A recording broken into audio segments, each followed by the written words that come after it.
미래에 대해 꿈을 꾸는 것은 인간이 가진 특권이요 축복입니다. 사람은 꿈을 꾼다는 점에서 다른 피조물들과는 구별이 됩니다. 오늘 여러분들은 어떤 꿈을 꾸고 계십니까? 인생의 꿈은 어떻게 가지게 될까요? 보통 보면 교육을 과정에서 어떤 모델을 보고 나는 저런 사람이 되어야 되겠다 하고 꿈을 꾸는 경우도 있고요. 또 어떤 사람은 부모들이 어릴 때부터 너는 이런 사람이 되어라 계속 심어주니까 자기도 모르게 세뇌가 돼가지고 그런 인물이 되는 그런 사람도 있고요. 그리고 어떤 사람들은 자라나는 과정에서 자신이 하고 싶은 것을 비전으로 삼을 수도 있습니다. 그런데 진정한 비전은 하나님이 주시는 것입니다. 하나님께서 그의 사랑하는 백성들에게 꿈을 주시기 때문입니다.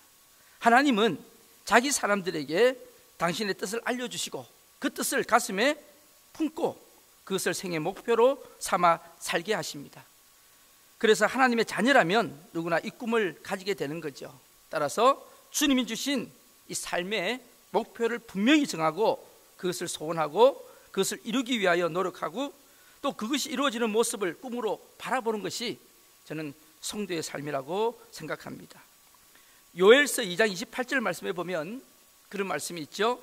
그 후에 내가 내 영을 만민에게 부어주리니 너희 자녀들이 장래일을 말할 것이며 너희 늙은이는 꿈을 꾸며 너희 젊은이는 이상을 볼 것이며. 이 주의 영 성령은 우리에게 꿈을 주시는 영이십니다. 그래서 너희 자녀들이 장래일을 말할 것이며 이 장래일, 그리고 늙은이들은 꿈을 꿀 것이며 꿈, 그리고 너희 젊은이는 이상을 볼 것이며 이상, 이 모든 것이 다 비전입니다. 성령이 임하게 되면 비전을 품을 수가 있다는 말이죠. 그래서 믿음이 없는 사람들은요 주로 대화 내용이 뭐냐면 옛날 이야기를 많이 합니다. 옛날에. 그런데 비전이 있고 꿈이 있는 사람들은 옛날 이야기보다는 미래 이야기를 자주 합니다. 앞으로 이렇게 됐으면 좋겠다. 여러분 초등학교 애들이 옛날에 내가 이런 이야기 하는 거 보셨어요? 유튜브 애들이 모여가지고 내가 인생 살면서 말이야 이런 이야기 하는 사람 없습니다. 그만큼 과거를 이야기한다는 것은 내가 지금 꿈이 스그러들고 나이가 들어간다는 것을 아셔야 돼요. 그래서 우리 오클랜드 한인교회 여러분들은 이제 옛날 이야기보다는 앞으로 우리 교회를 통하여 주실 비전들을 이야기했으면 참 좋겠습니다. 오늘 본문에 있는 이 말씀은 한 달 동안 새벽 예배 때 제가 설교를 했던 요셉의 이야기입니다. 요셉 이야기를 들으면서 우리가 묵상하면서 너무 큰 은혜가 있었기에 제가 오늘 꿈꾸는 인생이라는 제목으로 요셉의 이야기를 잠깐 하려고 합니다. 요셉은 야곱의 11번째 아들입니다. 17살 때 하나님이 주시는 꿈을 꾸게 됩니다. 요셉의 아름다운 인생은 하나님이 주시는 꿈을 꾸면서 시작됩니다. 여러분 아브라함은요 몇 살 때 하나님 앞에 부름을 받고 비전을 가지게 됐죠? 몇 살 때요? 아브라함은 75살 때. 모세는 언제 하나님 앞에 부름을 받고 민족에 출애굽시키는 위대한 비전을 가지게 됐습니까? 80살 때. 그러니까 여러분 나이가 중요한 게 아니고 하나님의 부름을 받을 때 그때부터 아름다운 인생은 시작되는 겁니다. 오늘 여러분에게 묻습니다. 여러분들은 몇 살 때부터 하나님이 기억하실 것 같습니까? 나는 언제 몇 살 때부터겠다 하는 생각이 드세요? 가물가물하신 분들은 체크해 보셔야 돼요. 내가 정말 몇 살 때 하나님 앞에 확실한 부름을 받았는가. 오늘 꿈꾸는 사람 이 요셉은요 17살 때 꿈을 꾸고 그때부터 하나님 앞에 아름답게 쓰임받는 인물로 성장하게 됩니다. 사실 요셉은 특별한 재능이 있었던 것도 아닙니다. 모세나 엘리야처럼 위대한 능력의 선지자도 아니고요, 그렇다고 해서 말씀을 아주 폭발적으로 전하는 그런 사람도 아니었습니다. 단지 하나, 꿈 하나 잘 꾼 것 때문에, 그리고 꿈 해석 하나 잘한 것 때문에 위대한 하나님의 인물로 쓰임을 받게 되었고, 그리고 창세기에서 가장 많은 분량을 차지하는 인물이 되었던 거죠. 그렇다면 오늘 저와 여러분들도 한번 투자해 볼 마음은 없으십니까? 오늘 요셉을 보면 꿈꾸는 인생은 작은 일에도 최선을 다합니다. 조그만 일에도 성실하게 사셔야 한다는 것이죠. 오늘 본문에 보면 요셉이 아버지로부터 지시를 받습니다. 12절을 한번 볼까요? 37장 12절 13절 우리 같이 한번 읽어보겠습니다. 시작. 그의 형들이 세겜에 가서 아버지의 양떼를 칠 때에 이스라엘이 요셉에게 이르되 내 형들이 세겜에서 양을 치지 아니하느냐, 너를 그들에게로 보내리라. 요셉이 아버지에게 대답하되 내가 그리하겠나이다. 네. 아버지가 요셉을 형들이 세겜에서 양을 치고 있으니까 가서 어떻게 지내는지 보고 오라 그랬습니다. 지금 야곱이 사는 헤브론에서 세겜까지 거리가 약 70km 정도 됩니다. 요즘 뭐 자동차로는 1시간이면 가지만 그 당시에 결코 적은 거리는 아닙니다. 그런데 요셉은 그 아버지의 명령에 순종하고 갑니다. 그런데요, 가서 보니까 형들이 없어요. 세겜에 형이 없어요. 그래서 그냥 돌아올 수도 있잖아요. 뭐 아빠 갔더니 형들이 없어요. 그래서 다시 왔어요. 그렇게 해도 되는데 요셉은 그렇지 않았습니다. 자기가 맡은 사명은 형들 만나는 거거든요. 그래서 묻습니다. 사람들한테 이러이러한 사람들을 못 봤냐고. 그 사람들이 내 형인데 양치는 이런 사람들을 못 봤냐고. 그랬더니 그 세겜에 사는 동네 사람이 그 사람들 너 형들 도단으로 갔다. 도단은요 세겜에서 북쪽으로 더 20km를 더 올라가야 됩니다. 포기할 수도 있었는데 끝까지 도단까지 가서 형들을 만나게 됩니다. 사랑하는 성도 여러분들, 비전을 가진 사람들은 대충 살지 않습니다. 꿈꾸는 사람들은요 대충 살지 않습니다. 자신의 일에 철저하게 성실하게 사는 사람입니다. 명문대를 졸업했던 미국의 어떤 청년이 박물관에 취직을 하기 위해서 찾아왔습니다. 박물관 관장을 만났습니다. 제가 혹시 일할 수 있는 자리가 없을까요? 그랬더니 그 관장이 우리는 자리가 없다. 그러면서 하도 부탁을 하니까 마룻바닥 청소 정도는 할 수 있다. 네가 청소할 수 있겠니? 그랬더니 이 청년이 네, 청소하겠습니다. 그렇게 대답을 합니다. 명문대를 우수한 성적으로 졸업했던 이 청년이 박물관 마룻바닥을 닦고 있으니까 옆에 있는 직원들이 비아냥거립니다. 야, 명문대 시기라 졸업해가지고 말이야 마룻바닥이나 닦고 있니? 그때 이 청년은 미소를 지으면서 대답합니다. 박물관 마루라면 다르죠. 박물관 마룻바닥이라면 다르죠. 청년은 매일 1시간씩 일찍 출근을 해서 성실하게 자기 맡은 일을 합니다. 그러는 동안에 박쥐가에 자리가 생겼고 정식 직원이 되었고, 그리고 몇 년 후에 이 청년이 고래를 연구합니다. 세계적인 고래 박사가 됩니다. 그 후에 세계 유일의 공룡알을 발견하게 되죠. 동물 연구에 큰 공헌을 하게 됩니다. 바로 이 사람이 미국 자연사 박물관장을 지냈던 세계적인 동물학자 로이 체프먼 앤드루스 박사의 이야기입니다. 적은 일에, 의미 있는 일에 최선을 다한다면 하나님은 우리를 쓰시는 줄로 압니다. 여러분, 석유왕 록펠러 아시잖아요.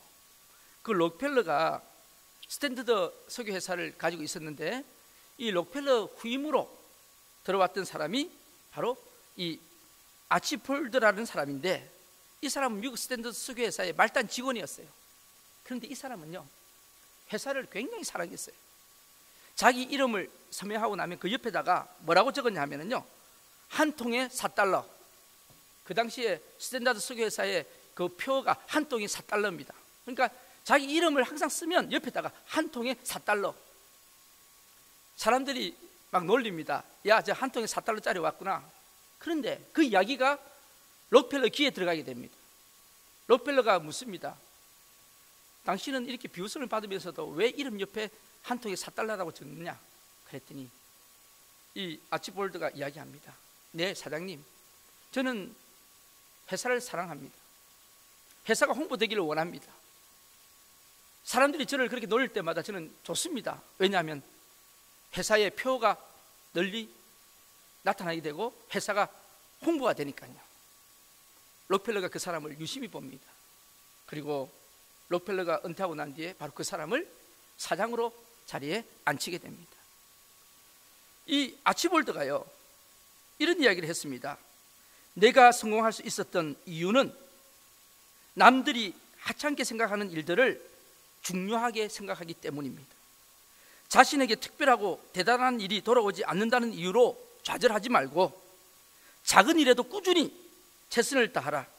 훗날에 성공은 바로 그 하찮게 보이는 그 일들을 통해서 실현될 것이다 하는 유명한 이야기를 하게 됩니다.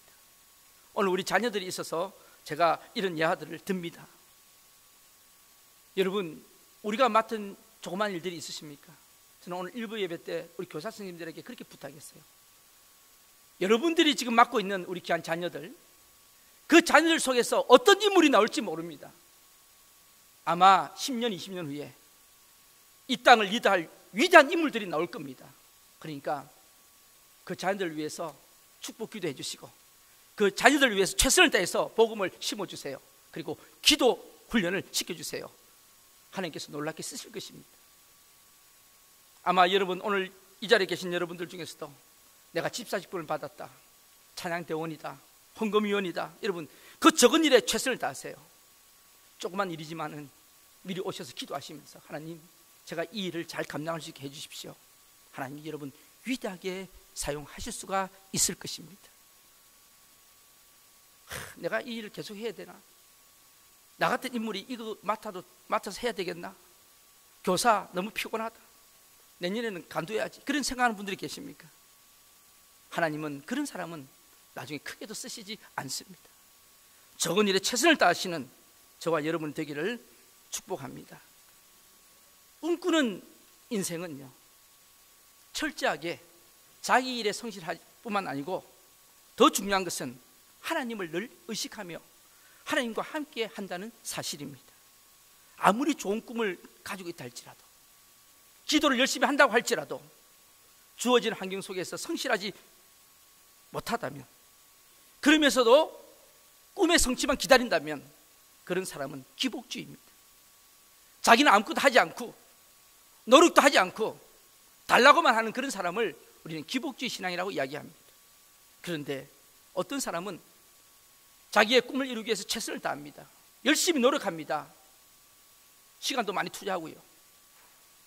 그런데 하나님 앞에 전혀 기도하지 않습니다. 하나님을 의식하지 않고 삽니다. 우리는 이런 사람을 인본주의 신앙이라고 이야기합니다. 요셉은 성실함으로 그 꿈을 다 이룬 것은 아닙니다. 요셉의 성공의 키워드가 있습니다. 바로 하나님이 그와 함께 계셨다는 것. 창세기 39장에 분명히 그렇게 기록하고 있습니다. 우리 39장 2절 3절을 여러분 성경책으로 한번 찾아서 한번 보겠습니다. 시작. 여호와께서 요셉과 함께 하심으로 그가 형통한 자가 되어 그의 주인 애굽 사람의 집에 있으니 그의 주인이 여호와께서 그와 함께 하심을 보며 또 여호와께서 그의 범사에 형통하게 하심을 보았더라. 21절입니다. 21절 시작. 여호와께서 요셉과 함께 하시고 그에게 인자를 다하사 간수장에게 은혜를 받게 하셨다. 자, 여러분 여기서 보면 요셉의 인생에 있어서 성공했던 가장 중요한 원인은 바로 하나님이 함께 하셨다는 것. 이게 바로 요셉의 형통의 비결이고 비밀이기도 합니다. 이집트의 바로 왕이요, 꿈을 꿉니다. 살찐 소와 마른 소를 봅니다. 꿈을 꾸다가 충실한 7 이삭과 마른 7 이삭을 봅니다. 꿈이 깼습니다. 해몽을 시킵니다. 아무도 그 꿈을 풀 수가 없었습니다. 그런데 요셉이 그 꿈 이야기를 들으면서 이 바로 왕의 그 꿈속에서 역사하시는 하나님을 봅니다. 그는 계속해서 바로 왕에게 이런 이야기를 합니다. 왕이시여, 하나님이 당신에게 그 꿈을 주신 것입니다. 왕이시여, 하나님이 당신에게 그 꿈을 꾸게 하셨습니다. 놀라운 사실은요, 하나님이 보여주시는 것을 요셉이 보기 시작했더니 바로 그 바로왕도 그것을 보기 시작했다는 것이죠. 자신이 왕이라고, 자신이 신이라고 생각하면서 살던 이 바로왕이 천지의 주제이신 하나님을 보기를 시작합니다. 회사의 사장이요, 하나님의 세계를 보기 시작하니까 함께 일하는 직원들이 하나님의 역사를 보기를 시작합니다. 교사 선생님이 하나님의 역사를 보기 시작하니까 아이들이 그 하나님을 보기를 시작합니다. 예수 믿는 부모가 하나님을 보기 시작하면 자녀들이 하나님을 보기를 시작합니다. 이 시간 우리 모두에게도 눈앞에 보이는 현상 너머에서 역사하시는 하나님을 볼 수 있는 그런 눈이 열리시기를 축복합니다. 또한 이 요셉은요, 이 꿈꾸는 인생을 가졌던 요셉은 이 환경을 뛰어넘어서 인내했습니다. 꿈은 고난의 터널을 통과할 때 이루어집니다. 요셉은 그 꿈 때문에 많은 고난을 당합니다. 그러나 포기하지 않습니다. 포기함이 없는 인생이 꿈을 이룹니다. 요셉은 그런 꿈을 꾸는 사람이었습니다. 늘 하나님을 의식하며 살았기에 어떤 유혹과 시련도 극복할 수가 있었습니다. 꿈은 모든 환경을 초월하는 힘이 있습니다. 어떤 어려운 과정도 극복합니다. 하나님은 환경을 타다는 사람을 쓰시지 않습니다. 참 이상하죠. 믿지 않는 사람들은 환경을 보면서 반응을 합니다. 그런데 하나님을 의식하는 사람은 하나님 말씀을 들으면서 반응을 합니다. 여러분은 어디에 반응하시는 분들이십니까? 17살 된 청춘의 피가 끓는 요셉이 불평하려고 하면 얼마든지 불평할 수 있는 나이고 사춘기였습니다. 노숙자들이 모여있는 곳에 어떤 분이 가봤더니 당신은 어떻게 해서 노숙자가 되었냐 그랬더니 30대는요 자기 부인한테 아침밥 차려달라고 했다가 쫓겨나가지고 노숙자가 되었습니다. 40대는요 아침밥 먹고 과일 좀 깎아달라고 했다가 쫓겨나서 노숙자가 된 사람이 있습니다. 50대는요 아침밥 잘 먹고 물 좀 갖다 달라고 하다가 쫓겨났대요. 60대는요 부인이 어디 갔다 오는데 어디 갔다 왔냐고 묻다가 쫓겨났대요. 70대는요 어떤 부인이 여행을 가려 하는데 나도 같이 따라가면 안 되겠냐 하다가 쫓겨났대요. 그런데 요셉은요 30대 쫓겨난 것도 아닙니다. 20대도 아닙니다. 10대에 쫓겨났어요. 그것도 누구한테? 자기 형제들한테요 여러분들. 팔려가지고 배신당하고 인신매매로 팔린 거예요. 얼마든지 불평할 수가 있습니다. 여러분 노숙자하고 노예는요 같은 노시지만은 다릅니다. 이 노숙자는요 그래도 자유가 있잖아요. 마음대로 돌아다닐 수 있잖아요. 근데 이 요셉은 노예가 돼서 같은 노시로 시작하지만 성분이 다르다니까요. 그러니까 이 노예는 꼼짝을 못하잖아요. 얼마나 이빨을 갈면서 내가 복수할 거라고 생각했을까요? 그런데 이 요셉은요 불평했다는 말이 없습니다. 그와 함께 하시는 하나님을 통해서 그의 인생의 삶에 있어서 최선을 다했습니다. 보디발의 집에서도요 자기가 주인의식을 가지고 열심히 일했더니 그 보디발이 가정 총무로 삼아서 그 사람을 책임자로 세웁니다. 부인이 요셉을 유혹하니까 하나님 앞에 정직하게 살려고 하다 보니까 감옥에 갔어요. 그 감옥에서도 간수장이 바로 이 요셉을 보면서 거기서 모든 일을 다 맡깁니다. 최선을 다했다는 거죠. 그 감옥에서 자기 힘으로 나올 수 있는 확률은 거의 없었습니다. 여러분 로또가 당첨될 확률이 몇 분의 1인지 아십니까? 로또 1등에 당첨될 확률이 800만 분의 1이랍니다. 800만 분의 1. 이 확률은 어떤 확률이냐면 지나가는 사람 붙잡고 주민등록번호 맞히는 거하고 똑같답니다. 그러니까 여러분 로또 어지간하면 사지 마세요. 잘 안 됩니다. 또 우리 인간이 태어날 확률이 5분의 1입니다. 그런데 요셉이 감옥에서 나올 확률은 0%. 왕이 부르지 않으면 나올 수가 없어요. 그런데 하나님이 그를 불러내십니다. 그리고 이집트에 애굽의 대국무총리로 세웁니다. 이것은 누가 하신 작품일까요? 보디발이, 감옥의 간수장이, 바로 왕이 요셉을 좌지우지하는 것 같은데, 가만히 보면 그 모든 삶을 인도하시고 역사하시는 분은 누구십니까? 네, 하나님이십니다. 오늘 여러분, 우리 인생의 삶에 있어서 어렵고 힘든 고난의 길을 간다 할지라도 우리 인생의 삶을 좌지우지하시는 분은 바로 하나님 아버지이신 줄로 믿습니다. 오늘 이 믿음이 있을 때 하나님은 비전 인생을 이루어 가시는 줄로 압니다. 사랑하는 성도 여러분들, 이러한 요셉의 삶이 우리에게 보여주는 게 무엇입니까? 하나님은 그 사랑하는 자에게 꿈을 주시고 그 꿈이 반드시 이루어지게 만드는 분이십니다. 요셉은 정확하게 20년 후에 애굽의 총리가 되어서 자기가 꿈대로 자기 형제들이 자기한테 절을 합니다. 아버지와 그 형들이 자기한테 무릎을 꿇고 인사를 합니다.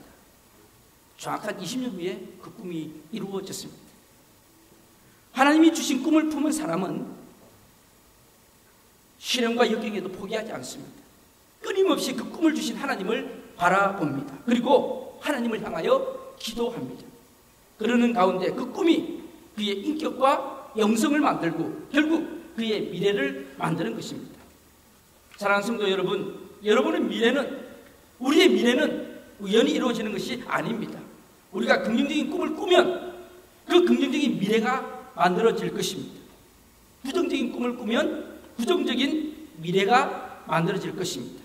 아무 꿈도 꾸지 않으면 잡초만 만발한 미래가 보일 것입니다.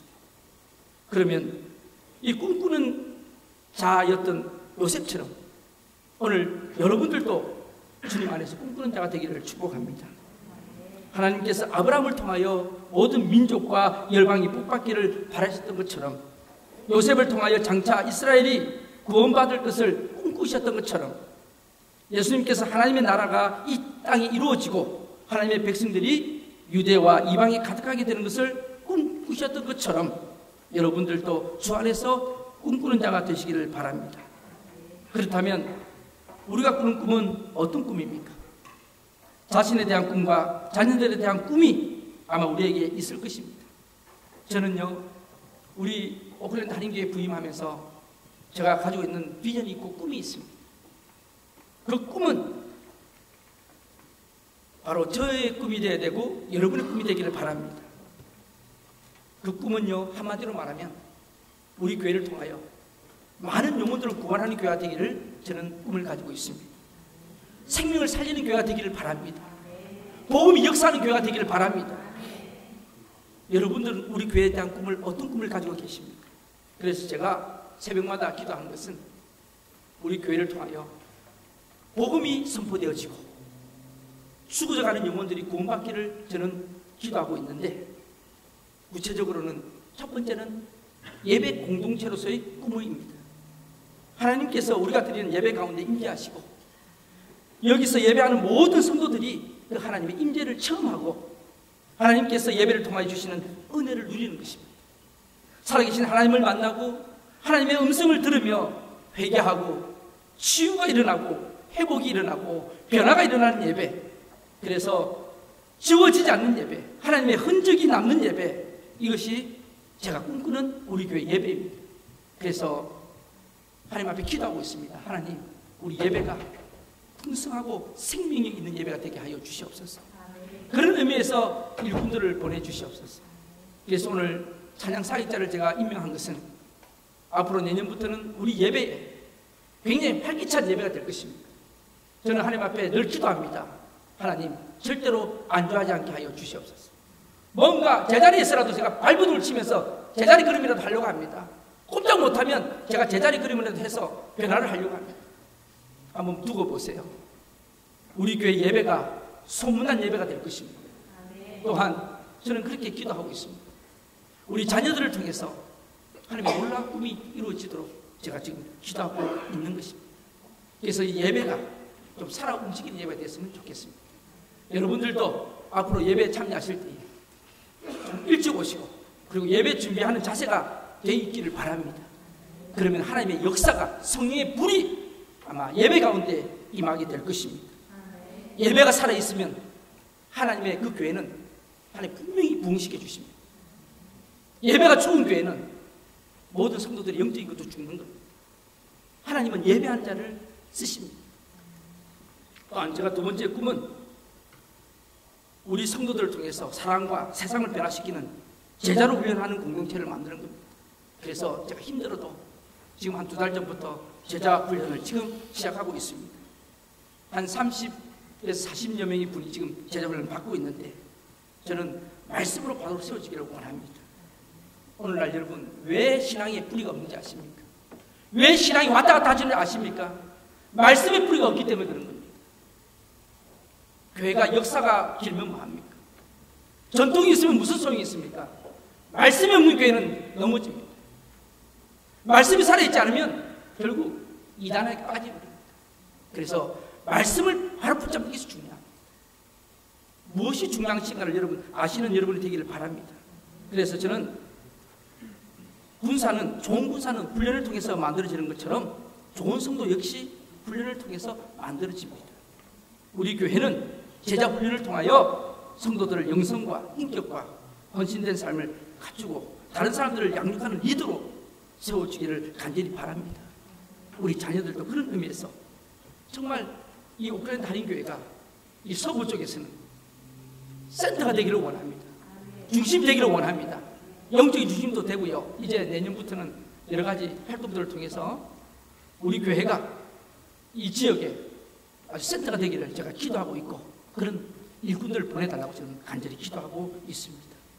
마지막으로 제 교회에 대한 꿈은 전도와 선교에 대한 꿈입니다.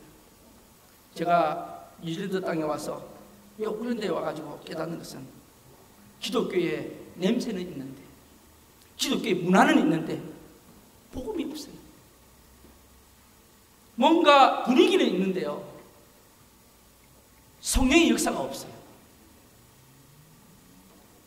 많은 사람들이 형식적인 그리스도인은 있는 것 같은데 진정한 그리스도인이 없다는 사실이죠. 이제는 여러분, 내실 있는 그리스도인이 중요합니다. 그 영혼들을 구원해야 됩니다. 하나님이 기뻐하시는 일을 해야 합니다. 그래서 저는 먼저 이 땅의 영혼들을 구원하고 나아가서는 이 남태평양에 있는 하나님을 알지 못하는 사람들에게 복음을 전했으면 좋겠다. 그게 제 마지막 비전입니다. 그래서 그렇게 하려면 복음을 전하는 사람이 있어야 됩니다. 복음을 전하는 능력이 있어야 합니다. 능력이 없으면 못합니다. 그런 바탕을 만드는 것에 있어서 우리 교회가 중심이 되기를 축복합니다. 저와 여러분이 그렇게 되기를 바랍니다. 제가 요즘 느끼는 것은요, 내일 일은 아무도 몰라요. 우리 인간의 생명이 어떻게 될지 몰라요. 내일은 우리 시간이 아닙니다. 오늘 이 시간이 우리에게 주시는 시간입니다. 그래서 저는 오늘 우리가 결단하고 하나님 말씀 앞에 헌신된 자로 쓰여질 때 하나님 내일도 보장해 주실 줄로 믿습니다. 이것이 교회의 꿈이자 제 꿈이고 이러한 꿈이 저와 여러분의 꿈이 되기를 간절히 바랍니다. 더 나은 예배, 더 영광스러운 예배를 위해서 계속적인 노력이 있어야 되고 구체적인 시도가 있어야 할 줄로 압니다. 더 열심히 전도하고 선교하고 그리고 우리 오클랜드 한인교회를 통하여 새로운 영적 운동이 일어나야 할 것을 저는 기대하면서 하나님 앞에 간절히 기도하고 있습니다. 이렇게 우리의 꿈이 구체화되어 가야 합니다. 여러분들은 어떠세요? 이러한 꿈들이 여러분 삶 속에 일어날 것 같습니까? 여러분에게 도전을 주고 싶습니다. 여러분 이렇게 살다가 가실 겁니까? 이렇게 사시다가 마지막 임종을 맞이하실 것입니까? 네, 먹고 사는 거, 우리 자녀를 키우는 거 중요합니다. 그것도 최선을 다하십시오. 그러나 더 큰 비전을 가질 수 있었으면 참 좋겠습니다. 어떤 한 아이가 밤하늘을 바라보고 있었습니다. 아빠가 옆에서 이야기합니다. 무엇을 보니? 네, 아빠 별을 보고 있어요. 저 달을 보고 있어요. 아니, 왜 별을 그렇게 유심히 바라보고 있니? 아빠, 저는 언젠가는 저 별나라로 가고 싶어요. 저 땅을 밟고 싶어요. 아빠는 속으로 깜짝 놀랐지만 다음과 같이 말해주었다고 합니다. 그래, 좋은 꿈을 가졌구나. 너희 시대에는 반드시 그런 날이 올 거야. 너 꿈대로 너는 달을 밟을 수가 있을 거야. 그리고 30년이 지났습니다. 그 아이는 자신의 꿈을 따라 달에 갈 수가 있었습니다. 그가 바로 미국의 우주인이었던 제임스 어윈이라는 사람입니다. 올 2014년도 이제 2달밖에 남지 않았습니다. 세월이 참 빠르게 갑니다. 시간이 유수같이 흘러갑니다. 여러분, 우리 이렇게 살다가 저도 마음이 두려워요. 제가 성격이 좀 급하거든요. 빨리 뭘 해야 되는데 시간만 가는 것 같아가지고 제가 새벽마다 하나님 앞에 하나님 시간이 자꾸 갑니다. 도와주세요. 우리 교회를 빨리 세워주세요. 기도합니다. 혹시 여러분 가운데 내년은 혹시 좋아지려나 하면서 막연한 기대를 가지고 계시는 분이 계십니까? 그렇게 하지 마시기를 바랍니다. 내년은 여러분이 가지신 꿈에 기대를 거시기를 바랍니다. 여러분이 가지고 있는 소망에 기대를 거는 2015년이 되시기를 바랍니다. 다시 한번 하나님이 주신 꿈을 확인하십시오. 지금 희미하신 분들 하나님 앞에 기도하시면서 한번 세워보시기를 바랍니다. 자신과 가족들과 자녀에 대한 꿈, 직장에 대한 꿈, 미래에 대한 꿈, 그리고 교회와 주님의 나라를 위한 꿈, 여러분의 남은 인생은 그 꿈이 저와 여러분의 인생을 이끌게 되기를 축복합니다. 지금 여러분 모습을 가만히 보세요. 아마 수십 년 전에 생각했던 모습이 아마 지금 여러분의 모습입니다. 앞으로 10년, 20년 후의 모습은 여러분이 지금 생각하고 있는 모습이 그대로 이루어집니다. 한번 보세요. 지금 생각하고 있는 모습들, 우리 자녀들 지금 생각하고 있는 모습이 그대로 이루어집니다. 저는 중고등부 때 저를 가르쳤던 지도교사 선생님들이 누구였냐면 해군 사관학교 교수로, 이사관학교 교수로 왔던 OCS 장교들이었어요. 그분들이 군에 입대를 하면서 이사관학교 교수가 되어서 저희 교회에 출석을 하면서 우리 중고등부를 가르쳤어요. 그래서 저는 그분들을 늘 봤습니다. 그래서 저도 모르게 나도 군에 갈 때는 저렇게 장교로 가야 돼 했는데 저도 모르게 장교로 갔습니다. 그게 굉장히 여러분 영향력을 많이 끼칩니다. 그리고 나는 앞으로 저분들처럼 나도 저렇게 가르쳤으면 좋겠다 했습니다. 하나님은 그분들보다 조금 더 높은 단계로 목사로 세워주셨습니다. 아마 그분도 목사가 되는지 모르겠어요. 굉장히 믿음이 있으신 분이었는데 제가 지금 그 이후로 헤어지고 난 뒤에 연락이 없습니다. 우리 자녀들이요, 지금 생각하는 그 생각이 여러분들 앞으로 10년, 20년 후의 모습입니다. 그래서 한번 그런 시간을 가졌으면 좋겠어요. 이번 수련회 때 자기의 비전에 대해서 한번 A4 용지에다가 한번 구체적으로 써보라고. 내가 몇 살 때는 뭐를 하고 몇 살 때는 무엇을 할 것이다. 한번 써보세요. 그렇게 글로 똑바로 쓸 수 있는 사람은 그대로 이루어집니다. 사랑하는 우리 성도님들에게 부탁합니다. 여러분이 만약에 모세가 될 수 없으면 그 어머니 요게벳이 되어주시기를 바랍니다. 여러분이 친히 웨슬레가 되지 못하면 그 웨슬레를 키웠던 어머니 수산나가 되기를 축복합니다. 우리가 친히 어거스틴이 될 수 없으면 눈물로 기도했던 그 어머니 모니카가 되기를 축복합니다. 우리 교회가 장차 이루어갈 위대한 미래의 비전을 위하여 기도할 수 있기를 바랍니다. 그리고 계속해서 그 비전을 말할 수 있기를 바랍니다. 저는 계속해서 비전을 말할 것입니다. 우리 교회는 이 남태평양 지역에 복음을 전한다. 우리 교회가 여기에 센터가 된다. 서부 지역의 최고의 센터가 된다. 그리고 우리 교회를 통해서 오시는 분들은 99%는 제가 100%를 말 못합니다. 99%는 이 세상 떠나면 천국 갈 수 있다는 확신을 심어준다. 제가 그게 제 꿈입니다. 희미한 복음의 이 시대에 확실한 복음을 심어줄 수 있는 저와 여러분 우리 교회가 되기를 주님의 이름으로 축복합니다. 기도하시겠습니다.